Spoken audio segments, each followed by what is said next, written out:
The only thing we have to Beer. is Beer. itself. Beer. So many choices. Only no function beer well without. Woohoo! Beer!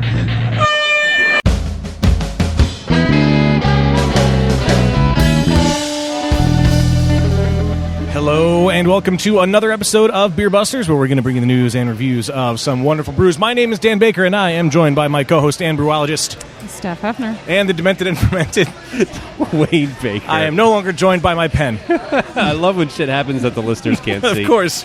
I do have to say one thing right at the very, very top of the show. Bienvenidos a la fiesta de los pantalones. That can only mean we have returned to Mad Chef Brewing, and I am so happy to be here. We have with us the Mad Chef himself. What up? Francisco's in the house, my friends. I thought you were saying what up to yourself at first. I love it. Also known as Choo Choo, apparently. Chucho. Chucho. Chucho. It's going to be my alternative name today. Chucho. Okay, sounds good. I'll try to remember that. I have a feeling you'll be singing all night. Probably. So how do you say 150 in Spanish? I feel like this is something I should know. 50. Yes. I wasn't even going to try. I knew it would have been wrong right off the bat. Yeah, we are. This is 150 episodes. Yeah. We Cannot made it. think of a better place to celebrate that milestone. I'm so ready to retire. I'm not. No, you don't get free beer in retirement. This is true. This is true. Just remember that. We don't have a good pension plan yet at Beer Busters Media Limited. We should work on that. But what better place? I know, seriously. I mean, seriously, didn't come back. I meant to look up what number the last time we were here was, and I forgot. Does anybody know off the top of their heads? Top of my head, no. No. I know last time you were on the show was 100. That's true. Yes, He was yeah, at the, which That is correct. in a week is 2 years ago. Wow. Wow. So it takes Wow. us 2 years to do 50 episodes. That makes sense because there's 'Cause we- 52 every weeks other in a week, year. We yeah. do 26 Except for like episodes the a year. occasional like two-parter that's, Yeah. every week then. So 2 We're years trying from not now, to do those people. anymore. 2 Yeah. years from now, we'll get to episode That's 200. awesome. Yeah. And then we might have a party. Who knows?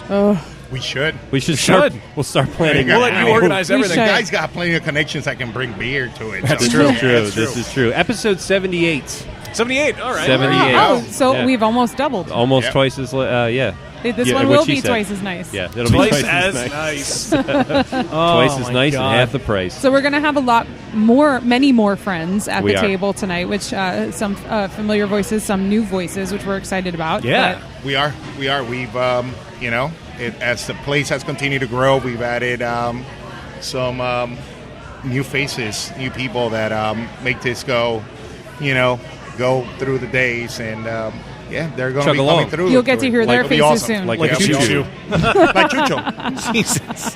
Hello. Before this derails too much. Yes. Pun intended. For the friends out there in the podcast diverse, the interwebs, don't forget beerbusterspodcast.com, and on the social media, on the Twitter and the Instagram, we are at Beer Busters. We are Beer Busters Podcast on that Facebook thing that some people still like to use.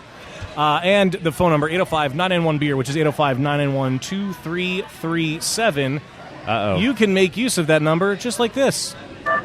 Hey, Beer Busters, this is Joe Man, the one and only that's no baloney, driving from Virginia Beach, Virginia, actually Richmond, Virginia, to Phoenix, Arizona, He forgot where he was.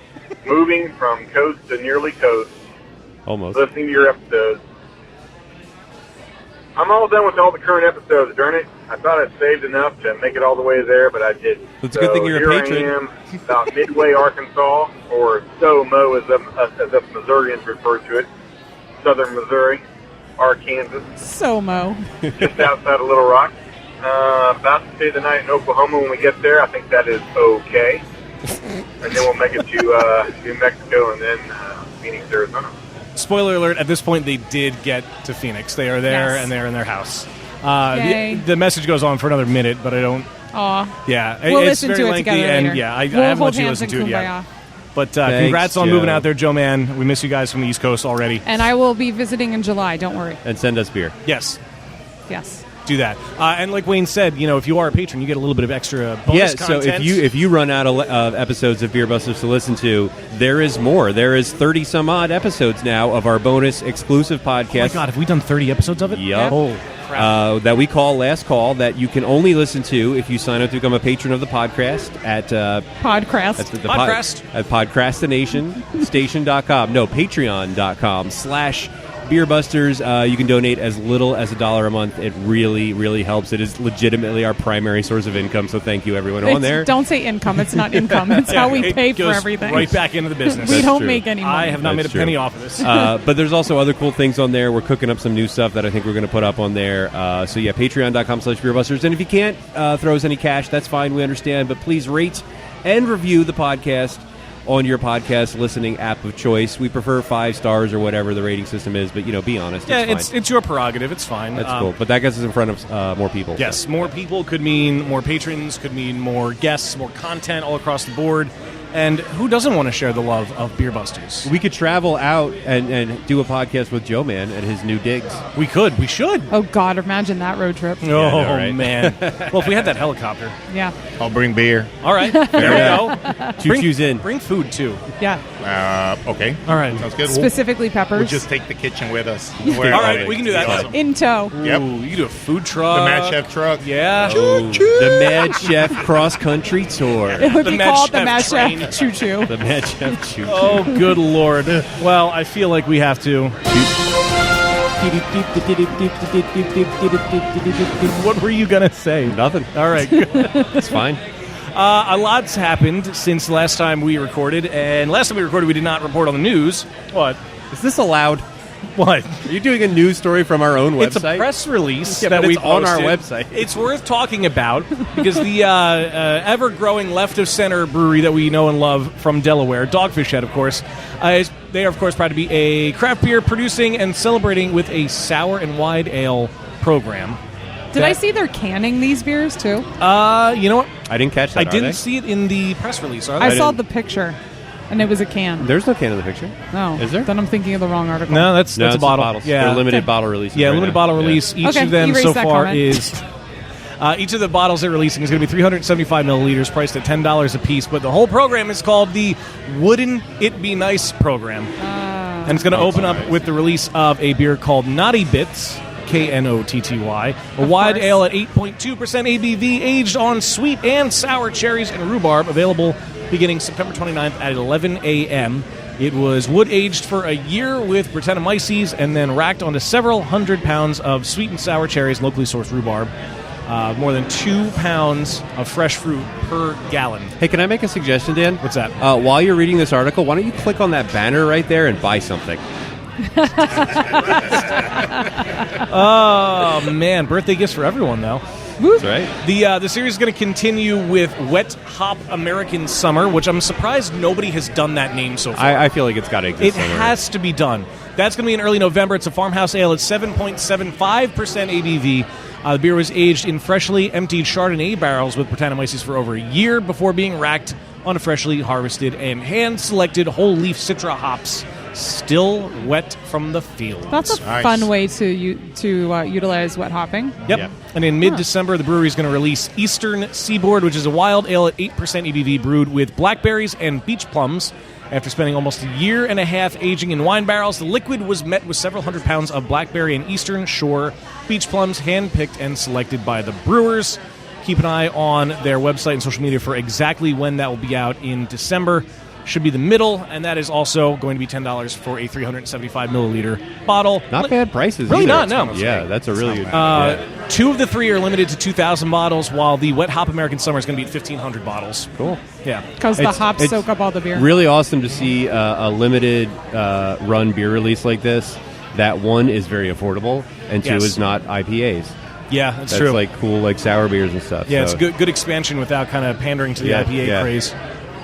I'm all for that. You know what I'm also all for? Cheap beer at sporting events. I am going to a Phillies game on Sunday, and I'm not looking forward to the $12, $15 a pour that I'm going to have to pay. So, the Atlanta Falcons are remedying that. How about that transition, kids? They are going to have a $5 craft beer. Rumors have been swirling as to what brewery was selected for the honor. Well, it turns out it is going to be Wild Heaven, and it's ATL Pale Ale. Never heard of Wild Heaven. I don't think I have either. But Interesting. they're going to have a $5 beer at Mercedes-Benz Stadium, which, god damn it, more stadiums need to do.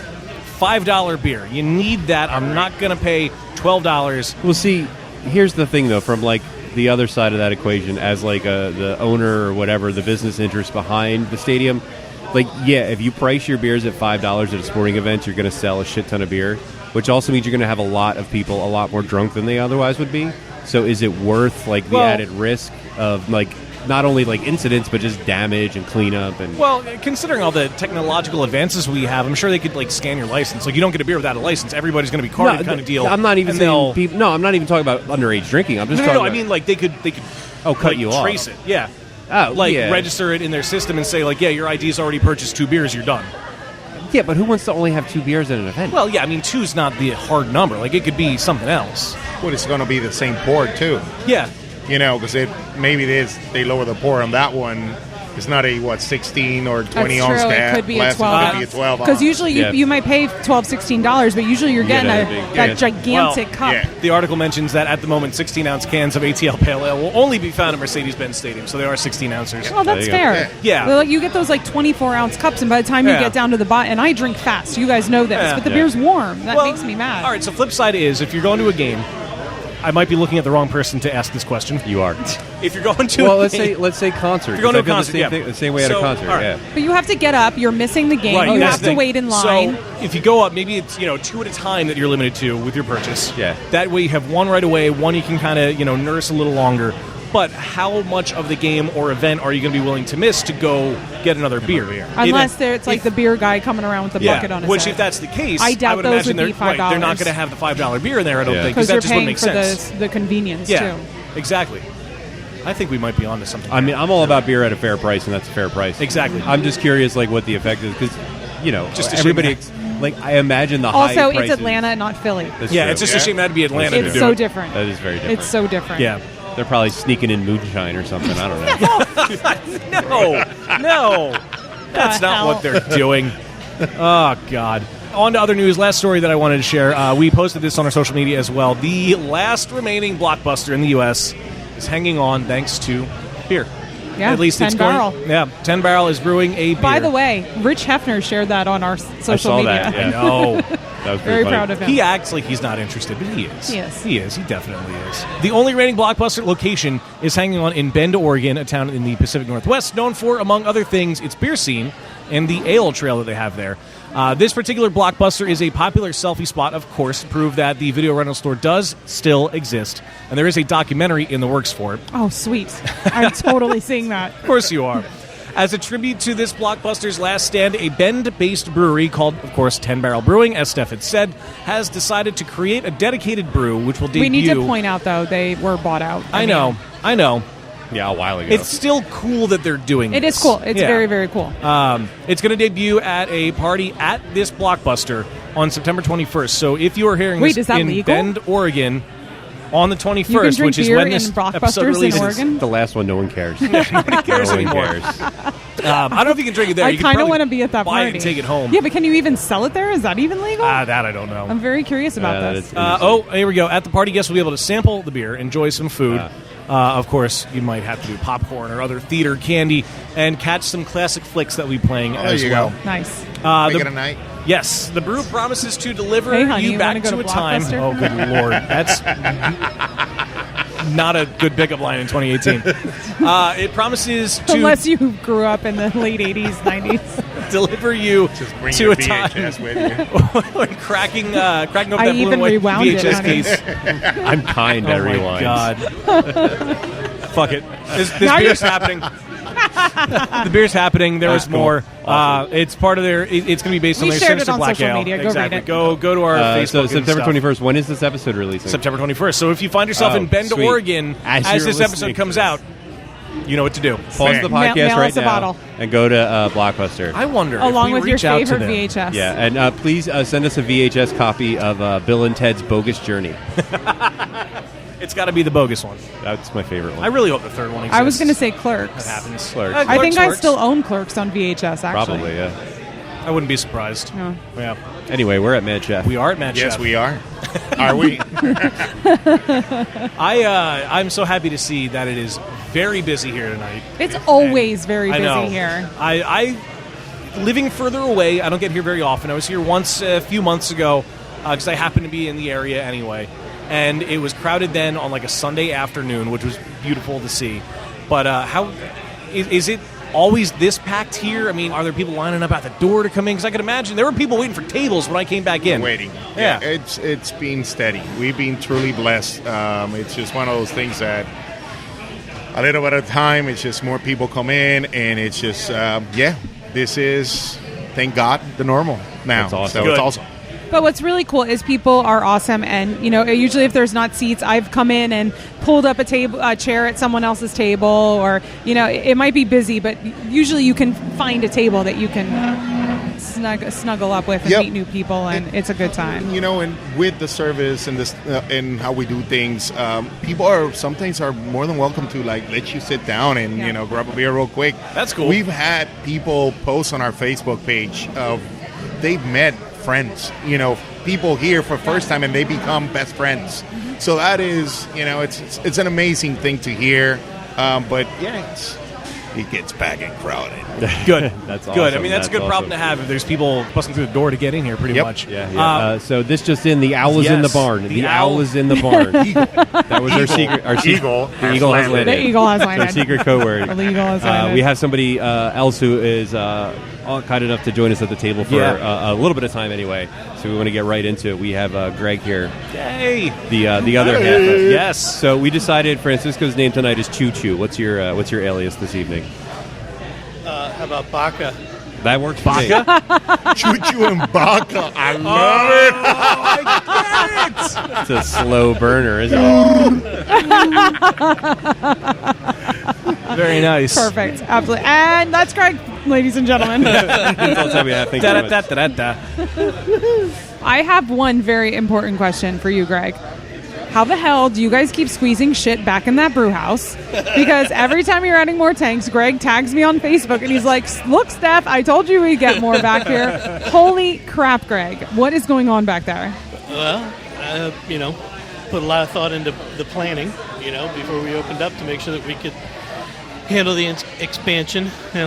We don't have all the space that we would like for, some of the other operations like storing grains and milling grains and all that stuff, but that's not the beautiful stuff anyway. That's right. That's not the sexy part. Yeah, that's true. That's very so true. we do all that offsite, and it's worked out pretty well. And actually, so the last fermenter we added was a 15, and that's gone really well. Sean and Rob are having no problem with double batches. So really, our opportunity from an expansion standpoint is we need to add more capacity. We can just exchange 7s for 15s and do more double batches. So, Reality is he's a crafty mother. No, that is so true. It's almost like in your mind you had this planned all along. You're like Dr. Evil. You're like, I will show them. That's how he feels when he sends you those things. Here you go, Steph. Another one in. Now you can see the vision. The brewery is bigger on the inside. It's bigger on the inside. So Francisco, you did sort of tease a little bit, though, that there is perhaps a plan here at this location to expand a little bit. Can you share any of that information yet? Greg, let him know. A little bit at a time. Yeah, so, we've had a lot of questions over the last, 2.5 years about when we're going to do location number 2. And, we've had a lot of discussions about it, and adding another location is just double, right? So it's double the expenses, double the work, double the everything. So our best option, the way we looked at it, is if we stay focused here and can grow here, will be the best. And I mean, really, from a volume standpoint, I don't know if you guys talked about it too much, but we do very little distribution, and we're on track to do a little north of 500 barrels this year. Wow. Yep. And we do that with no distribution. Good Lord. Very little distribution. We do that all out of here. So just opening up another location, it doesn't really help us because, unless we get more than 15s quicker. Yeah. So really our thoughts around growing and is here. So kind of over my left shoulder, when you come in that front door, that storefront glass that kind of faces the dumpster corral. Dumpster corral will go. It's going to go to the other end of the building next to us. We've got a nice concept drawing to be outdoor seating there. Oh, cool. That'd be nice. So when you pull in the parking lot, kind of where your headlights shine on the dumpster corral, that will be a nice big feature wall with a big token hot bud out there to block lights coming in, and then outdoor seating out there. Probably pergola structure above for summertime for blocking the sun in the morning, early afternoon. But then we really want to make it kind of just a social spot. So we don't want to pack a bunch of people in. We'll put cornhole boards out there. Somebody suggested maybe giant Jenga. Yeah. Put a fire pit out there, like a gas fire pit that's elevated, kind of like a bar top. My wife found this really cool water feature. It's actually tap handle. It's a tap handle fountain. Oh, that's so it's all cool. these tap handles. today. I know, right? Getting the inside Giving you scoop. the secrets today. So that's pretty cool. Yes, we want to make it cool. What would really be neat is it kind of won't be just out there by itself, because then we're also the jewelry store next to that, which is the first space in this building. We've already signed to take over that space. Oh, it's about cool. another 750 square feet. Ooh. That's awesome. So we're going to make that a tap room.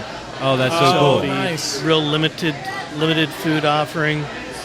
So folks that are wanting to come in here to eat, they can come in on this side. If somebody would just wanted to come in for a beer, or growler, or crowler, and a little light snack, they can go over there. Yeah. But both sides will feed to the outdoor seating. You need to put a big screen over there and stream the trivia guy, because I guarantee you that it will still pack be it up. packed. Because it up. people loved it there. It's the best trivia anywhere, Thank you. guys. I'm just telling Awesome. you. Thank you. Have you guys thought of expanding beyond that? I know you said about adding another place would be double. What do you have to do here? Have you thought about doing just like a satellite production facility at all, and starting to distribute more? Yeah, absolutely. Okay. Yep. And actually, I think you're going to talk to Sean a little bit later. Sean has aspirations of doing brewing on his own, so we're working on some planning with him to do some to supplement our brewing, to do distribution also, while he branches off and does some fun stuff that he wants to do. Oh, that's pretty awesome. cool. So I'm guessing in another 3 years, this entire complex is just going to be the Mad Chef complex. You're just going to keep moving, expanding outward from your central location here. Why not? I know, right? That's The awesome. landlord expressed that he would love for us to take that entire building next door. Wow. Yeah. Oh, that's cool. Yeah, well, I mean, judging by how it is tonight and how it's always reported to be so busy here, I imagine this is You guys are probably good tenants to have. There's a lot of potential. That's awesome. There's a lot of potential. There's people come in asking for what's next, and we can't wait to continue. That's pretty cool. That's pretty cool. So in the more immediate time, because I know that's a little ahead. Of course, the outdoor space probably sooner than later. Would that be this season yet, or would you wait till springtime? Yeah, So a little off. So what's been new right now? You have some new beers coming out. You just put in some new tanks. So we just added the 15-barrel fermenter, so that ready double our capacity. But it gave now these guys the opportunity. So Sean, Rob, John, to kind of start making some different beers. We get caught up very easily before. We just kind of keep our core beers. Johnny Doe, constantly. F18, Citrus Mystic, everybody wants So those. now with that double, we can double batch those, and then the 7 barrels just opened up, and now we're constantly pumping out new stuff. So you'll see from us a lot of different beers, some fun stuff coming up. Yeah. Awesome. Always fun stuff coming out of Man Chef. Speaking of which, fun beers coming up. What about the food side? Food sides New continues, stuff coming out. Continues to grow. We actually Did a little sneak peek sneak before peek of recording. something that we're working on for the next menu. Like Greg said, we got some really fun ideas, simple, very shareable items for the next door. We're looking at rustic, something that you can put on a table that can feed 3 or 4 people at a time. We're pushing to that community. Sitting down, group of people, enjoying themselves, drinking some beers, conversation, some good food. So that's where we're kind of pushing that. We here continue to push. We got a great staff. Hopefully we can get 1 or 2 of those guys to come out here and talk a little bit real quick. But we get influence from everybody here. And that's what makes it fun. Can you give a little sneak peek as to what some of those new menu items will be? So we are working on a different way of presenting our charcuterie board. That's one of those. We have the hummus that we do, but presenting it in different ways. Some bruschetta, some items that are a little bit bigger. So maybe it might be like big crab bruschetta, another one that has some tomatoes, fresh mozzarella, some basil, but items that you can cut up and then you can share around.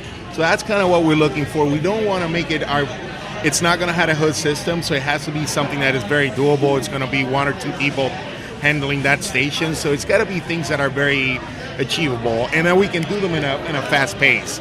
We certainly don't want people to hold. Yeah, flatbread so pizza. Flatbread pizza is another one that we're going to be working on.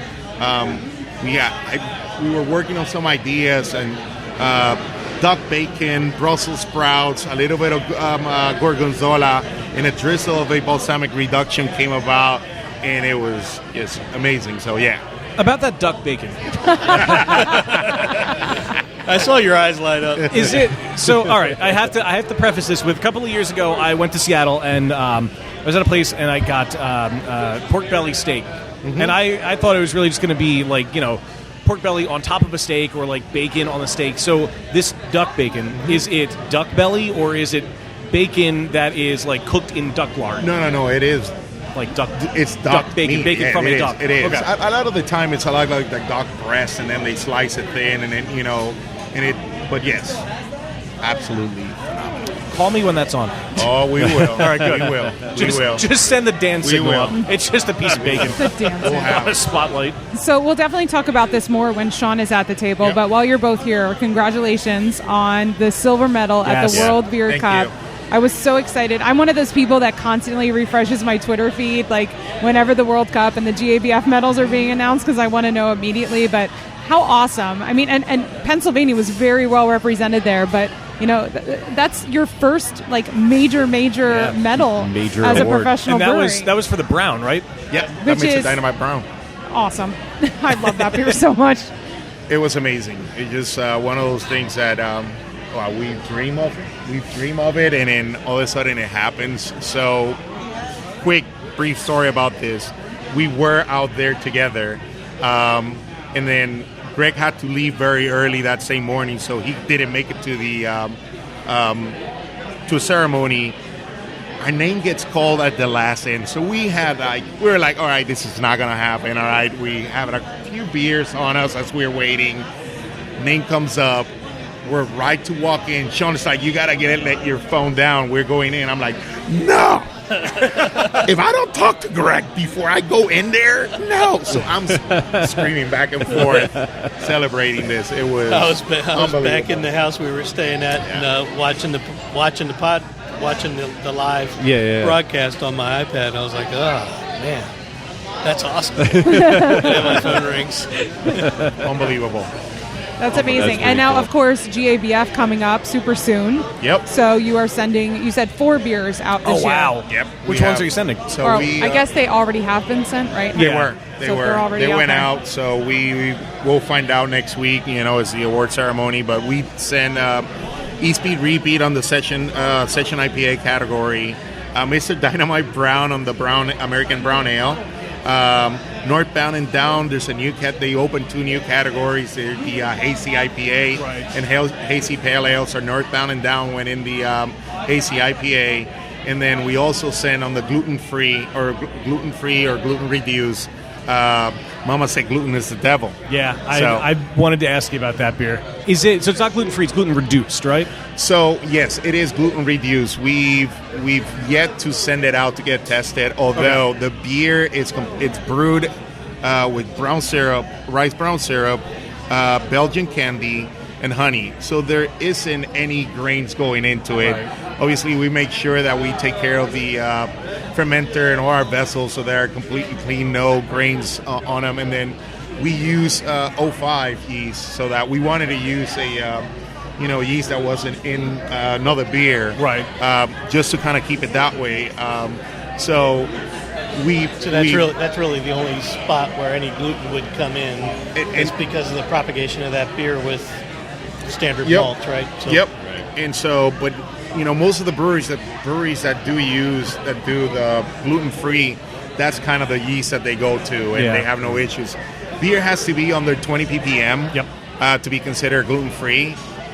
We've had people that are severely celiac, and they've tried it and had no reaction. So we can't claim that it's gluten-free, right? But I think we're very close to it. You can nudge, wink, wink, unofficially. Anecdotally, it seems to be. What was the inspiration for doing a gluten-free / reduced beer? We had people coming in constantly asking, if we were interested in doing a gluten-free beer or a gluten-reduced beer. There was nobody in Lancaster that we knew that was doing it. And more, it just kept popping. And we were like, we should think about it. There is... People always think it's just one person that drinks the gluten-free. But, and it's incredible. One time at the Brewers Convention, somebody said to us, like, it's not one person. You need to understand that person always hangs out with about 10 or 12 other people.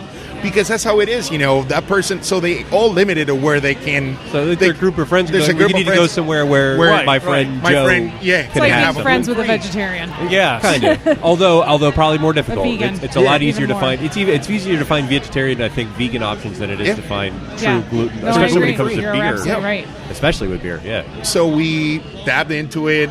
Sean was very familiar with a beer that they were brewing in Colorado at Bonfire. So he had something that he knew to work with. So we kind of started doing, we did one first. And that was Gluteus Maximus? Well, yes, Gluteus Maximus. But it was a sorghum. And then there was a mixture of fruit, raspberry, and I believe there was maybe cherry in it. And then we did... but you have to be careful with the sorghum because you can kind of get a medicinal... Yeah, the sorghum beers that I've had were not very good. No. And actually, he managed to make a beer that was extremely sessional, very easy to drink. And then we started kind of playing with this brown rice syrup and, Belgian candy, honey, kind of bringing some other sweetness and some other fermentables into it. We did the first one, was Rice and Blues we did last year. And then this year we did it again with Mama Said Gluten is the Devil. And this one we added, oh my God, it was maybe 140 pounds of boysenberries in it. And the beer it looks phenomenal, but it tastes extremely, it's very delicious, crisp, clean. There's no clingy off flavors on it. It is very sessionable, easy drinking beer. Awesome. Are we trying that one later? Oh, we will. We should. Are we? Yeah. Can we? Definitely. We should. All right, good. We can do that.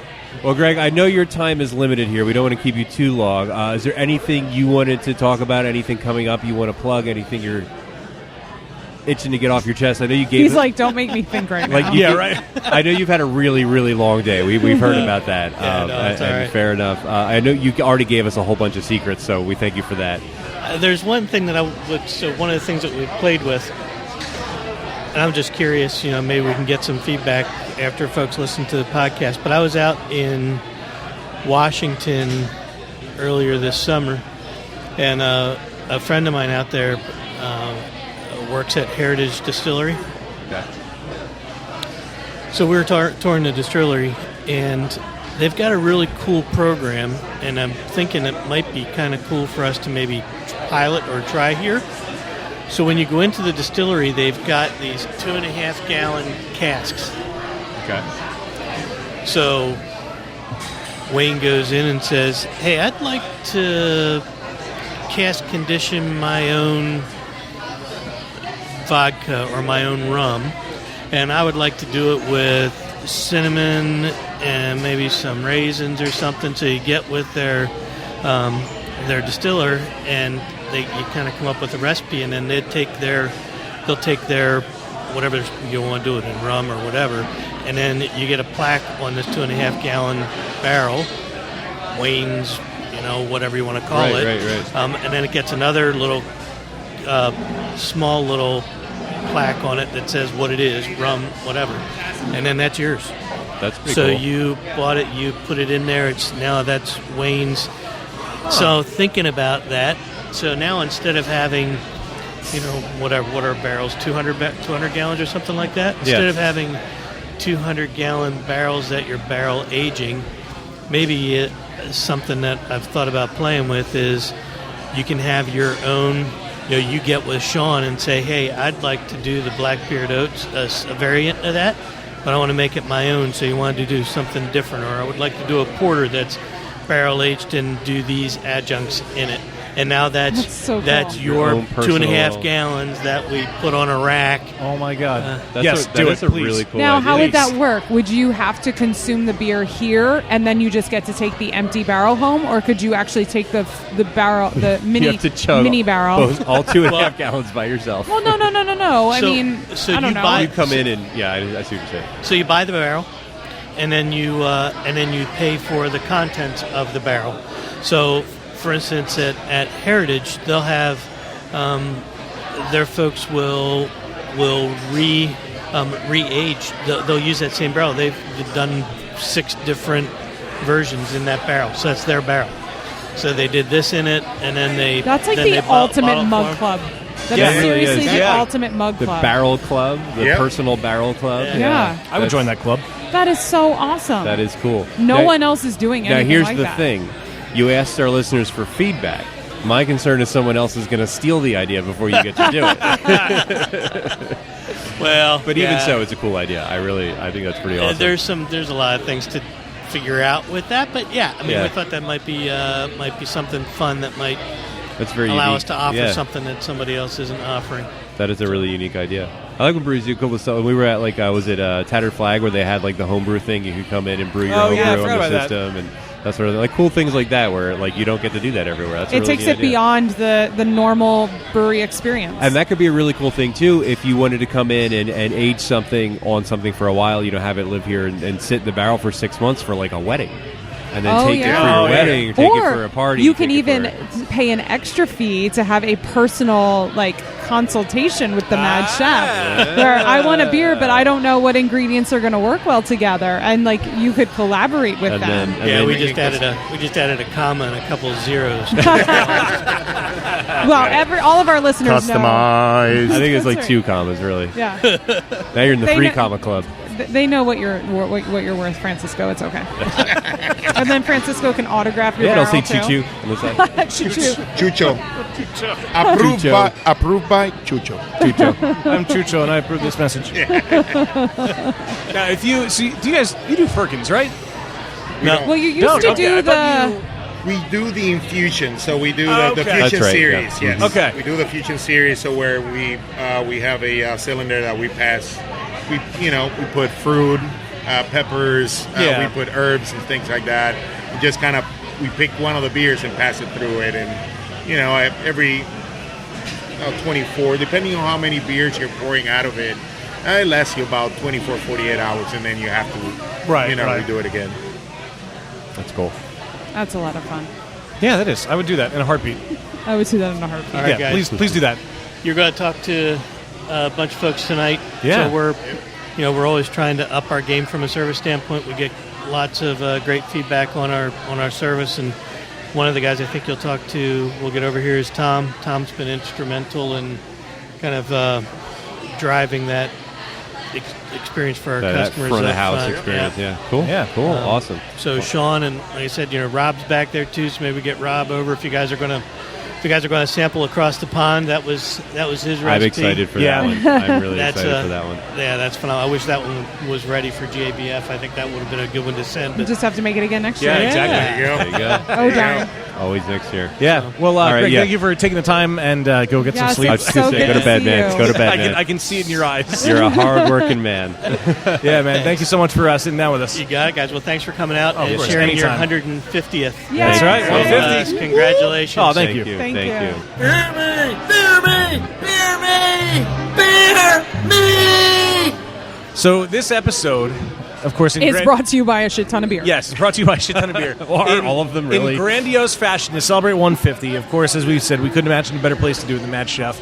Our guest microphones are pretty much a revolving door policy tonight, and I'm very happy about that. As Steph takes a picture of the table, we have joining us Tom, who is the front of house manager, and we have Sean, who is the brewer here. I also have an announcement to make. Oh, there's I an have announcement? officially Uh-oh. been titled the Mad Chef Vegetarian Consultant. Yes. I gave myself that title. Yes. Okay. That's not as cool. Well as it. earned, too. Well, while Steph pats herself on the back for that, gentlemen, I want to thank you for coming to the table with us. Absolutely, man. Thanks for having us. Of course, of appreciate course. I know we have beers and we can get into them, but Tom, the first thing I want to ask you, because one of the things that we gush about Mad Chef is the feeling you get when you're here. Yes. You know, as soon as Sure. you walk in, you feel like you are part of Francisco's posse, and there's just a feeling at Mad Chef that you don't get many places. So being the front of house manager, how do you keep that feeling going, especially on the nights that Francisco's not here?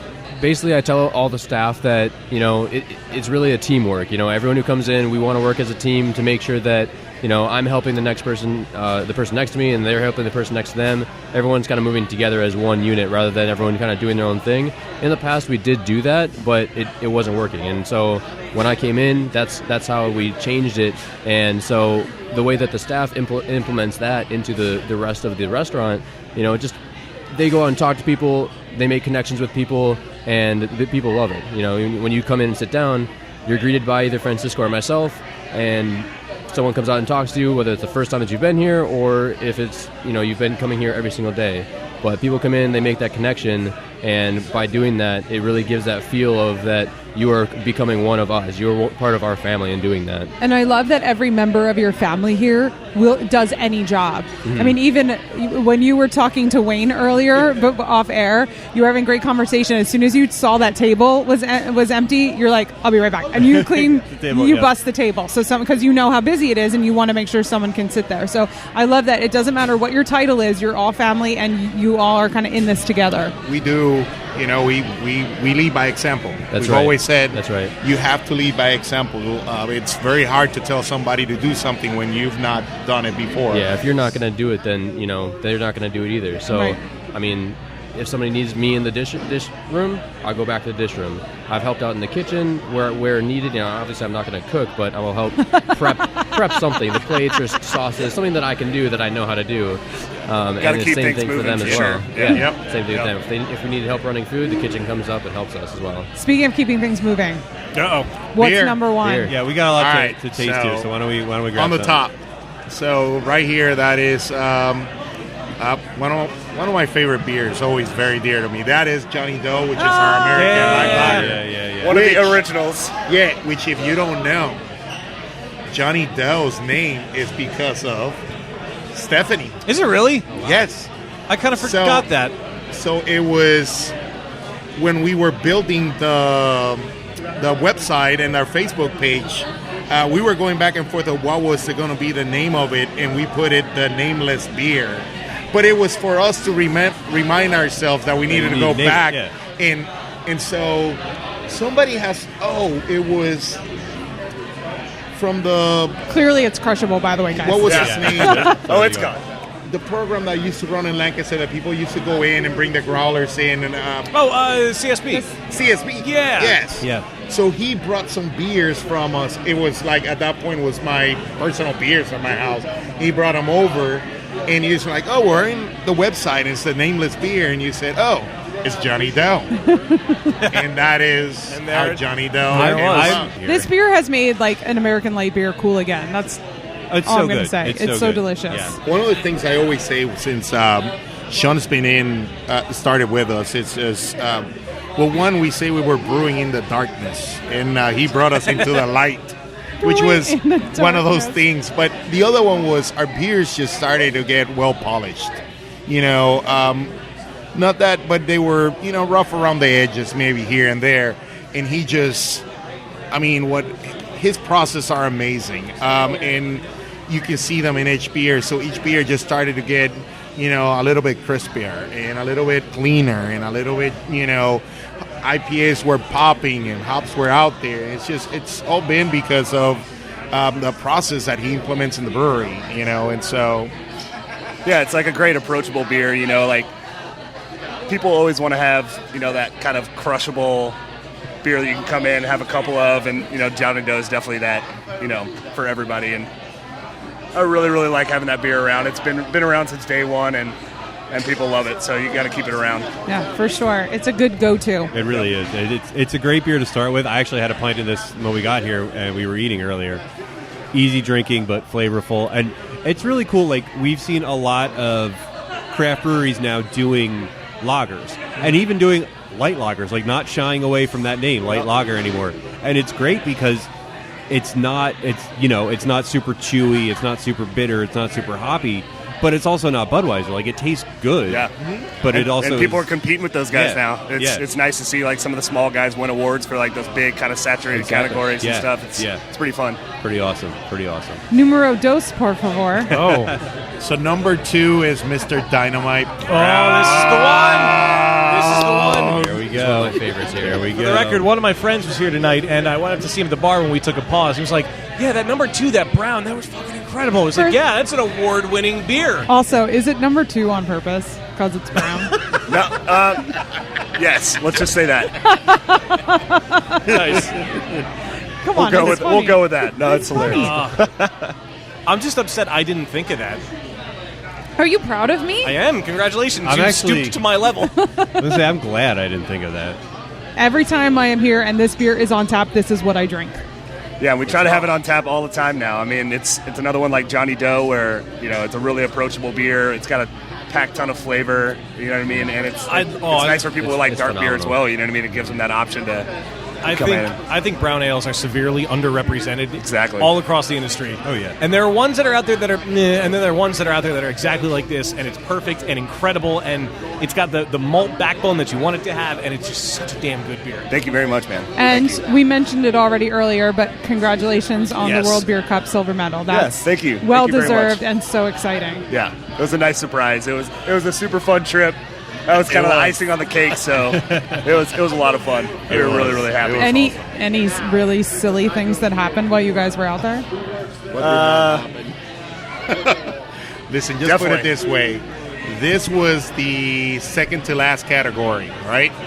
And we get there, and there are pools of, like, beer everywhere. All the And- competition beer, they Yeah. just have out for everybody to drink. So Oh my gosh. everybody's just partaking in all the beer. So we walk in, and there's like a table, all these beer, and people are just rushing them. So we walk in as a group, and all of a sudden everybody just like took off. It's like, oh, I got a beer. So 20 minutes later, we all like paging each other, and everybody's like, where are you? Where are you? So we get together, and there is about 25 beers all lined up on the bottom, and there's like bombers of like barrel-aged beers and stuff. And we're like, Jesus, what have we done? I can't handle all this. You know? And so as the categories go through, and obviously we have beers in like early categories, and they go through, we were like, okay, we might have a chance on this one, you know? And they're not going, you know, what do? Well, you start drinking beer, and drinking beer, and drinking beer, and drinking beer. I think that when Yeah, Mr. by the time we got to Dynamite- the end, you know, we were half paying attention, and then that category comes up, and I hear this guy over here screaming, ah! Well, I was going to Yeah. say, you're a pretty, like, boisterous guy sober. Oh. Like, do you get even louder drunk, or do you, like, become subdued drunk? No. It's Puerto Rican drunk. So it's You should have heard him from the other side of the room for on sure. another level. And it took us maybe a minute to walk from where we were to the stage. I think I came up with every single curse word in Spanish and in English by the time we arrived over to the front. That was crazy. I did also want to say this beer, I think particularly is a beer that would be really good to pair with food. Like, this is something that could really complement, and like, what better place than that match to like find a great beer to go with. It goes really well with the portobello sandwich. I would, actually, that makes which I perfect appreciate is still on the menu. I will never. I take remember there was a moment in time where you were like, we thought about it. We were like, okay, maybe we need to do a tweak here, and we ended up, we kept it, and we added another vegetarian sandwich or entree to the menu, and it has kind of evolved, but the portobello cheesesteak will stay. It's a staple so now. It's so good. It's all about that balsamic saucy drizzle. That balsamic reduction. Delicious. Yep. Sorry. I'm not a fan of mushrooms, but I kind of want to try that balsamic reduction. It is. It's really good. We'll try it at the end. All right. We're just going to break out a squeeze bottle of balsamic. Here you go. Palate cleanser after all the beers. Could you put balsamic in a beer? You could. Yeah, sure. Maybe like a saison, a dry That could saison. be interesting. Could be Well, fun. if you get to personalize your own little barrel. We were talking go. about earlier. Yeah. With Greg. That's a good idea. Yep. Interesting. All right, numero tres. Oh, man, we're just powering through these. Well, we All only right. have 7 million beers on the table. 3 is F18. So that is our house IPA. Another classic. Yeah. My God, it is fresh. It's really good. Just came out of the that just came out of the bright tank, right? Yeah, we literally just kicked this off about 20 minutes ago. Wow. Oh, wow, Yeah. really? This is what That's I as fresh as it can possibly This be. is what I miss about IPAs. This is what a kinda damn like an good old school IPA. Oh yeah. It's got a lot going on. Like, great malt build. It's definitely got like a chew to it, and those hops like really pop. It's got that fruitiness. I mean, I'll admit, I kind of forgot IPAs could look like this. Yeah, True. yeah, people come in the door and they're like, "Is F18 on tap?" You're like, "Nope." They're like, "All right, we'll see you when it is." Literally had but probably we 5 or have 6 about- people come in today that were like that. Yeah. Oh, really? Is F18 on? No. Is O-Face on? Yes. All right, I'll get Yeah. 2 crawlers of that. Wow. Love it. And you'll tell them, they'll be like, "Oh, well, yeah. we do know you. We have about there's 2 or 3 other IPAs." No. I'll come back. Don't worry about it. It's all right. At least one of those has to be on tap for Yeah. all the hop heads for sure. Yep. Oh, when is it going on? Like 3 days. 3 days later. Hey, is it on? It's on. Don't you worry. Somebody didn't text me.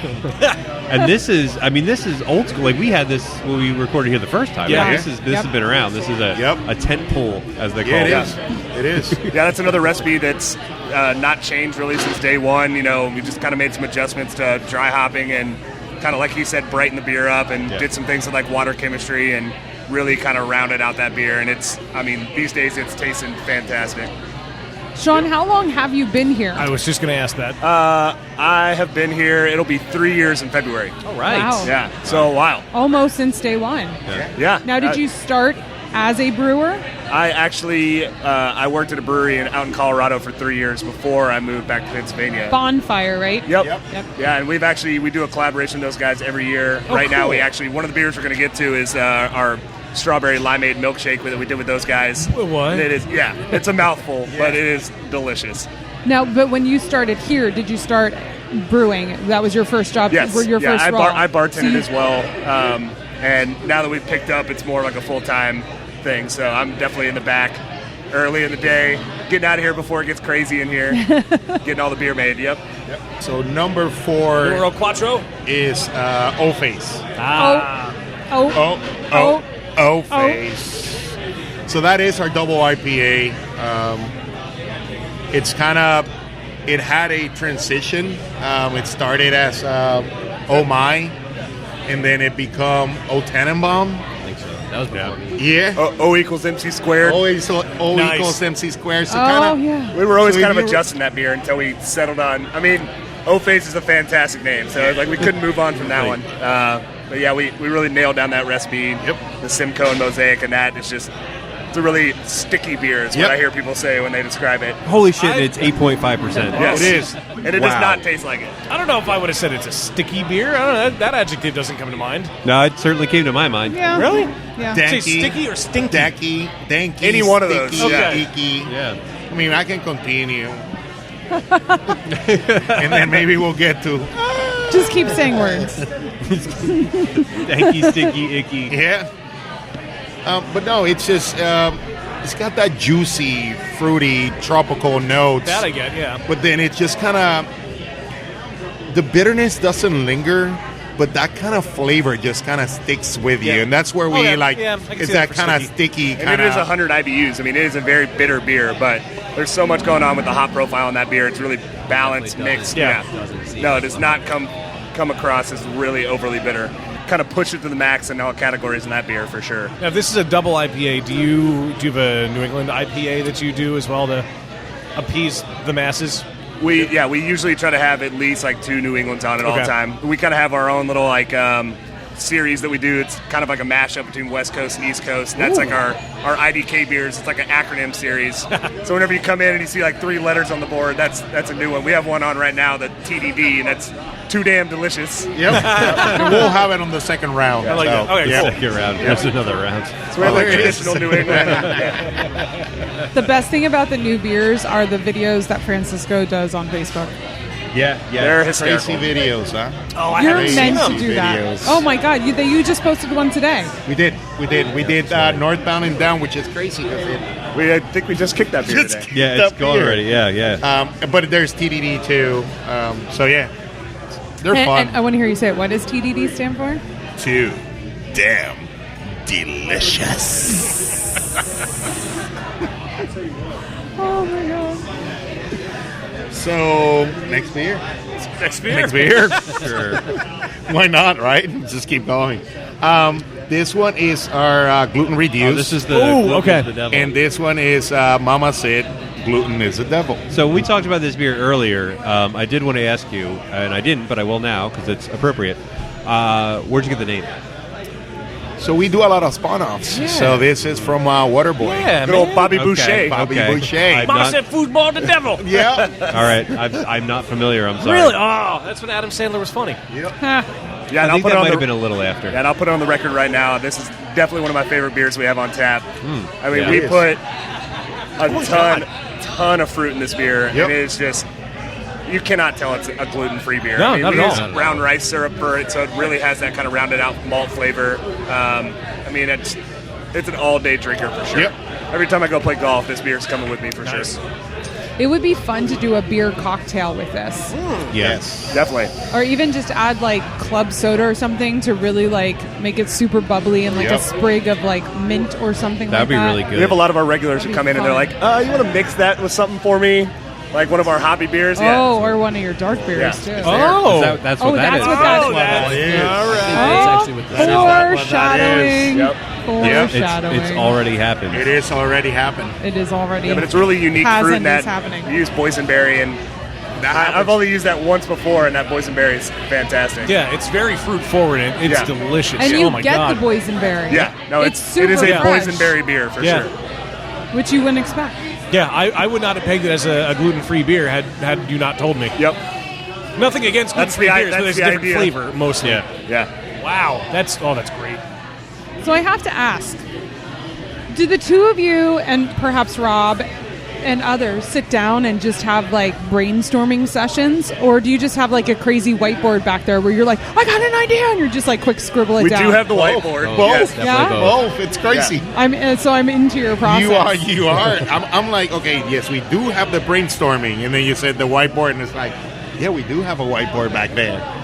It's we said it before. Yeah. It's nothing here is etched in stone. Nothing You here is know- a single person. Yeah, if we have somebody in the kitchen who comes up with a good name, or somebody on the bar staff who comes up with a great name, we're like, yes, that is what we're going to call that beer. So it's open game for like anybody. Or even like you just two ingredients together. This would be awesome in a beer. Like you correct. just never know when you're going to be inspired. Well, we'll go out. We go out, get some food or whatever, or we do on our trips that we go out, and we're constantly looking for new inspiration, where to get something new. We're lucky that our customers come in constantly bringing us beer from other. Other states, Other states. all kinds of stuff. We were thinking about you guys. Here you go, and they drop us in. At the end of the night, we pour beer, and we drink our beer, but we drink other beers because it's not stealing from nobody. It's appreciating what somebody else has done amazingly and saying, well, what can we take and make it our own? Yeah. And so we do that constantly. Yeah. He was out just, last week, and brought back 3 beers. That was that goblet that I had there, and we're just trying. It's like, you got to try this. it's you never know when it's the next beer is coming from, and it could be from his mind, it could be from Ton Minds, Sean, John, anybody here, or any of our customers will drop a little idea, and our all of a sudden we're customers are like, a major part of that too. If they have an idea, yep, we definitely take that We into go with it. consideration. if it's something that sounds fun and something we want to do, we're going to do it. So However, and you guys aren't afraid to try anything, but you also have knowledge behind it.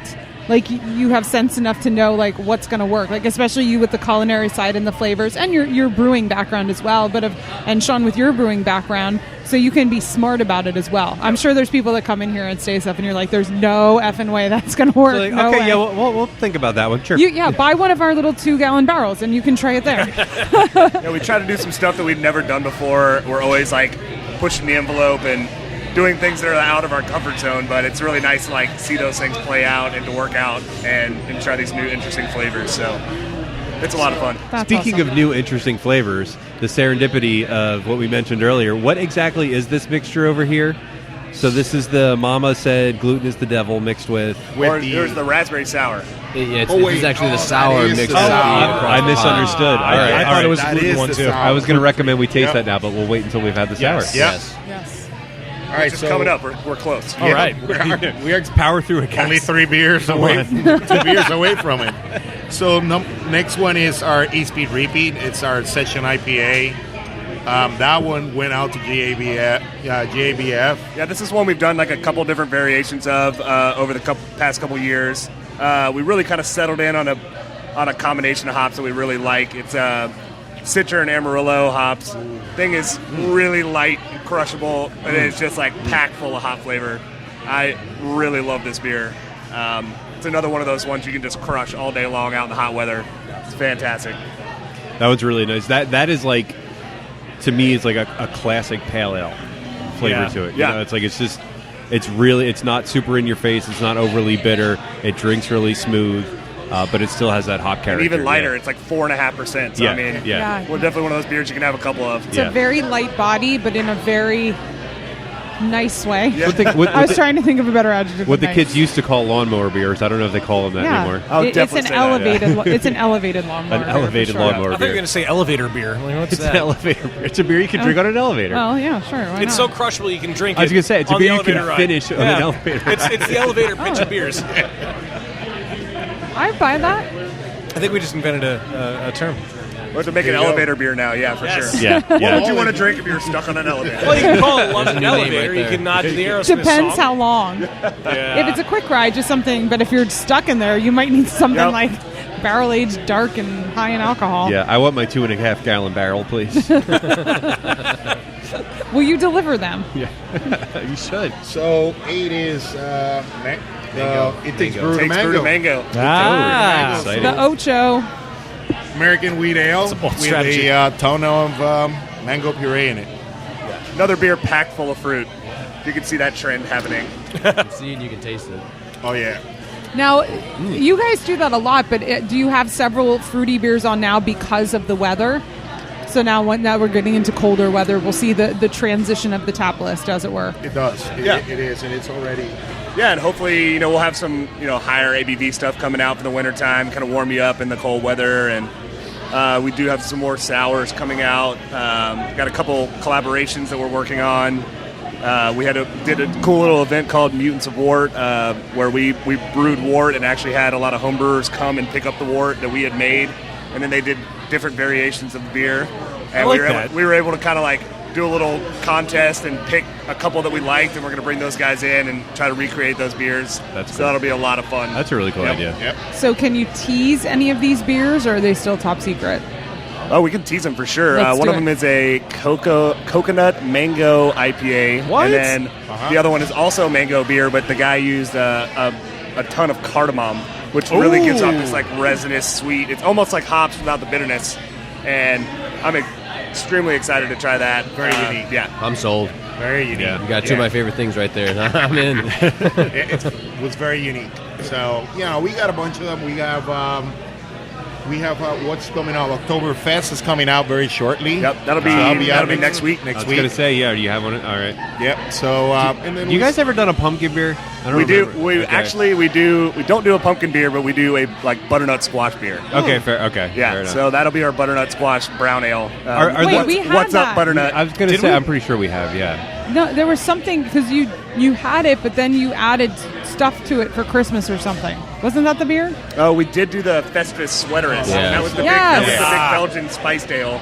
That's probably what I'm thinking of. The butternut squash, it's 100 pounds of roasted butternut squash that we put in that beer. We put it on top of the mash, and it actually the water permeates through and brings out those butternut squash That's so spice cool. flavors. It's really cool. What do you do with the squash afterwards? You just toss it? We do. Yep. You can't bake it or eat We have it? a local farmer who will come actually pick it up and he feeds it to his cows. So you roast it, brew with it, and then give it to the cows. We get them in, we cut them up, roast them up. Actually, we season them up with a little bit of brown sugar and some cinnamon, spices. We roast them up so that you get those caramels. So you start transforming those starches into some sweet caramels, and then we chill it, and then the next day we put it on top of the mash and kind of let that go through. And like you said, it's those flavors come out. It pulls out a ton of flavor over into the kettle, and then through fermentation, by the time the beer's done, you can definitely taste the butternut squash. How much of the squash do you eat before it goes into the kettle? Definitely take some nibbles. Because I'm going to be honest, when I was at Iron Hill, I was lucky enough to brew the coconut beer with Chad. I don't even remember. This feels like another lifetime ago. But I tried to measure the amount of toasted coconut that went into my mouth before it went into the You're like one bag for the beer and one bag for the beer. Yep. I'm like, oh, Chad, you're turning your back. It was so good. It was the best smelling brew day ever. It is ever. toasted coconut. It's amazing. And the same thing with butternut squash. Anything that you get those caramel, you start getting that caramelization. It's amazing, and it gives we talk with everything. It's just adding layers of flavor, depth to beer or a dish, and that's one of those things. I mean, you can add the butternut, you can open a can and add pumpkin puree, or you can get butternut squash and just but it's taking the time of roasting it properly, getting some seasonings in it. I mean, it adds flavor, it adds some depth to the beer, So, Nueve? Nueve is our sour. This is our anniversary. Anniversary. Also, it's awesome that you guys didn't you give away free hot dogs on your anniversary or whatever? Yes, we did. Yes, we do. So everybody always asks why we don't have a burger on our menu, and we're like we always said we didn't want to do burgers, we didn't want to do wings, but people always ask for it. So just to kind of calm the folks, we give the folks down. Burgers and hot dogs. We cook them one time a year, and we give them away for free on our anniversary. Cool. That's it. And they are delicious, just as everything else is. They're fantastic. Cheers.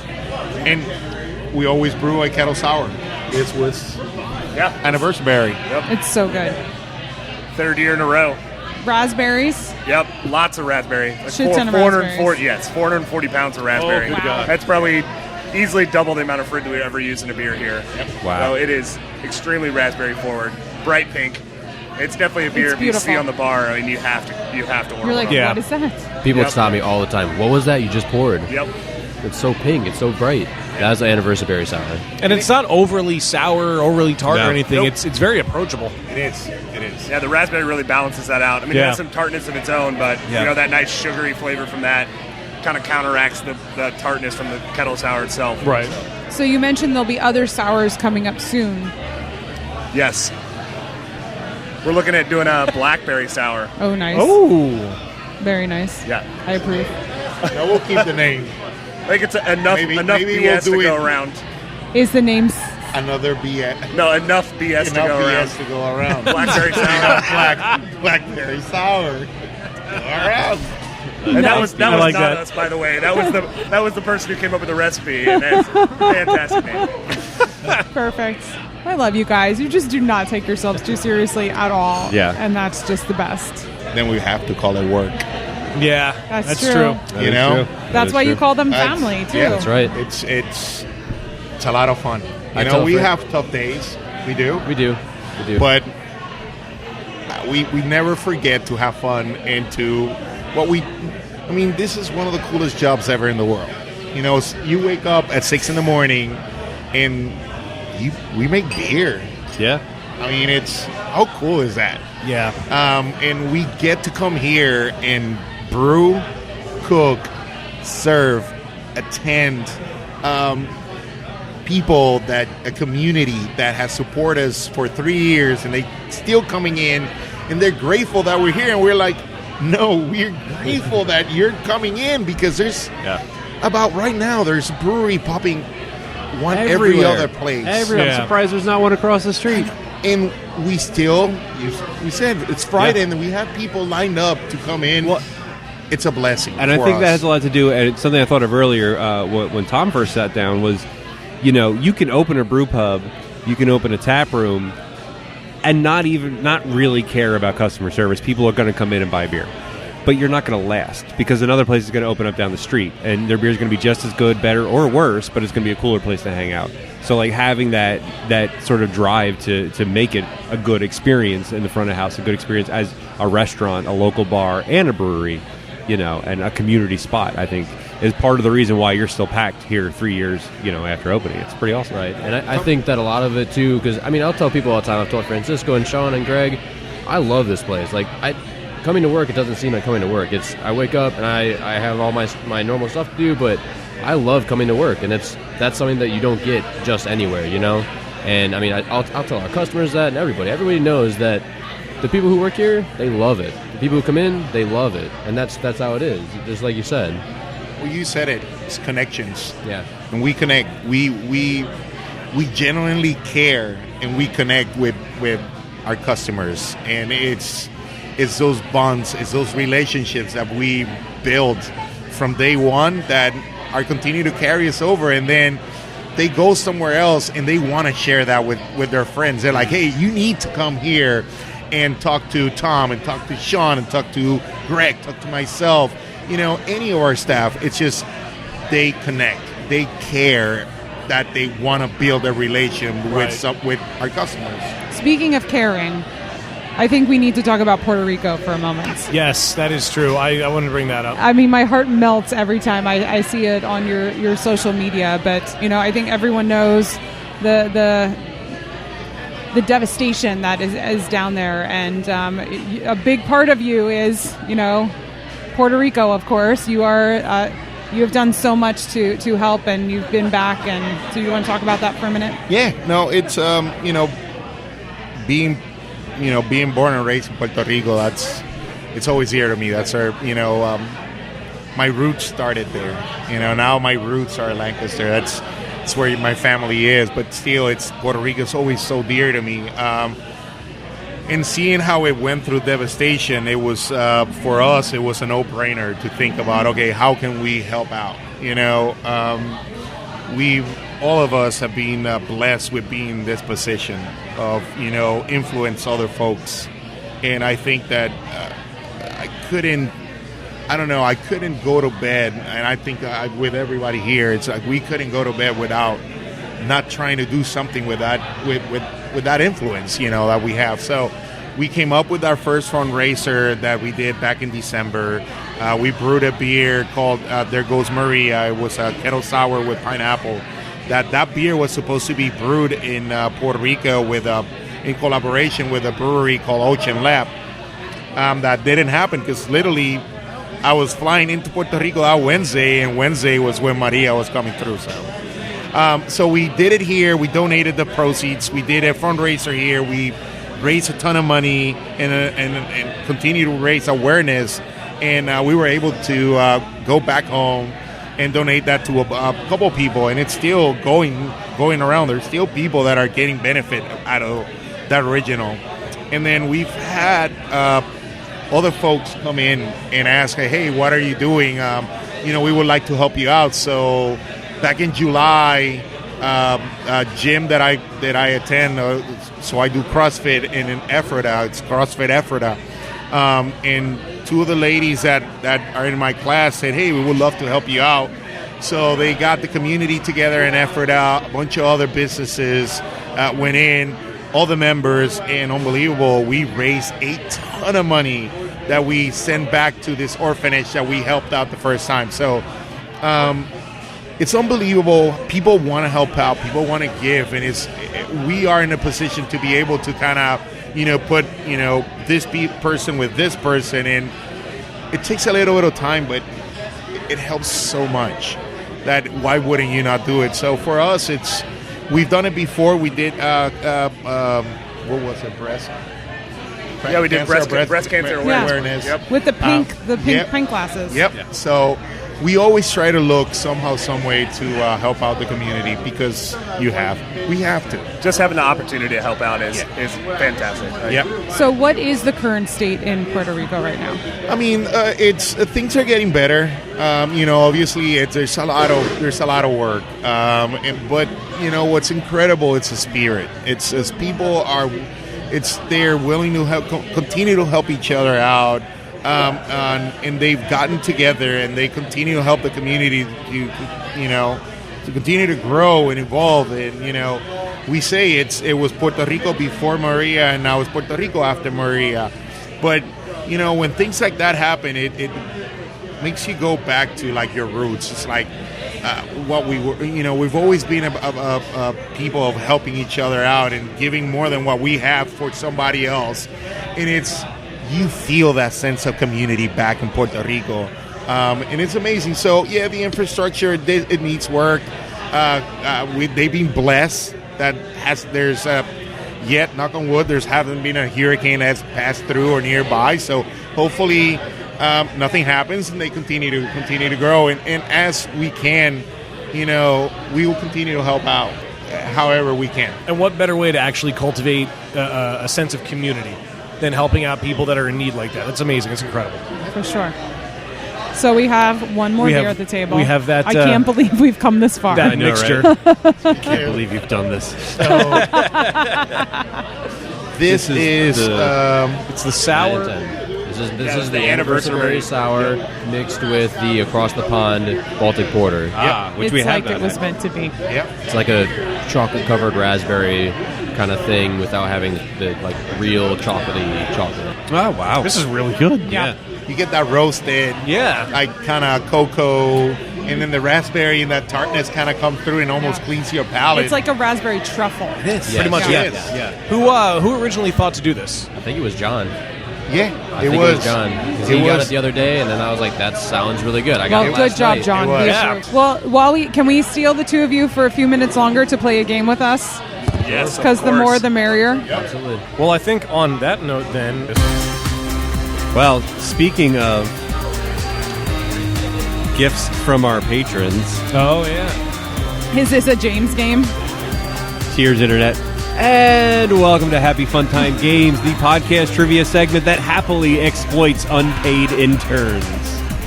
Did you just call James an intern? I did.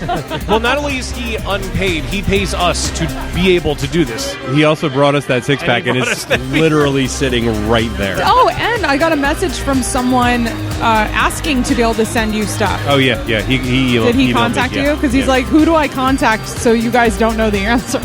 Yeah, he emailed me. I gave him your email address, not mine. I was honest. It'll be in a future libation fabrication. But today, Happy Fun Time Games Worldwide Podcast Jocularity Corporation is proud to present another exclusive James Lamberg production. Do you think he can hear his name being called? I think his ears are ringing right over there. Following on the breakout success of Brewery or Forgery Part 1, The Farce Awakens, comes a sequel that promises to be bigger, better, and ludicrouser than the original, penned by promising young upstart podcast patron, James Lamberg.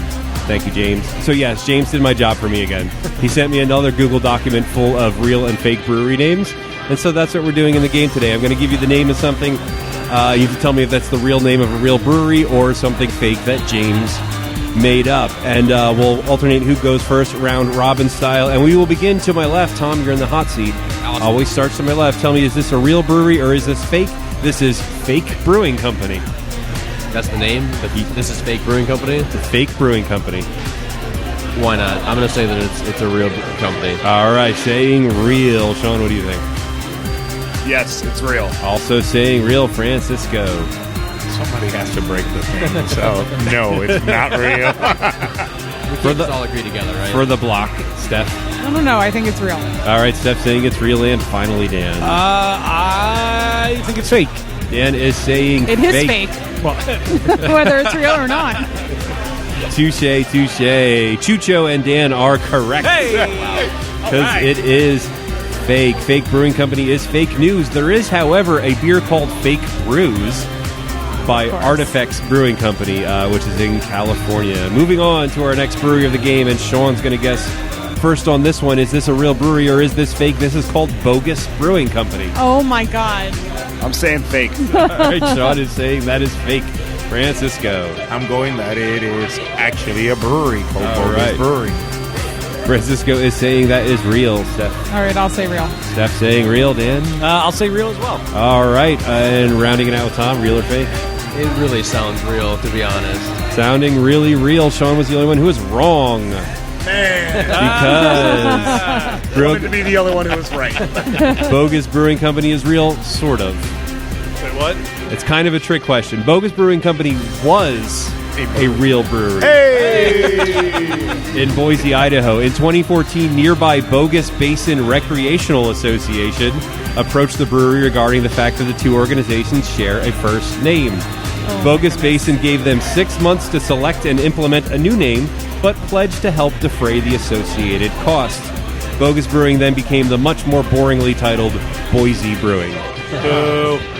Well, at least they knew they wouldn't get in trouble for that one. That's Should true. have called That's himself true. Double B's. Well, it's kind of like it's kind of like when you name a beer like Mad Chef IPA. You can't get in trouble for that because you know, like, you're not stealing someone else's name. If you name your brewery after the town that you're in, you know you're free and clear. Yep.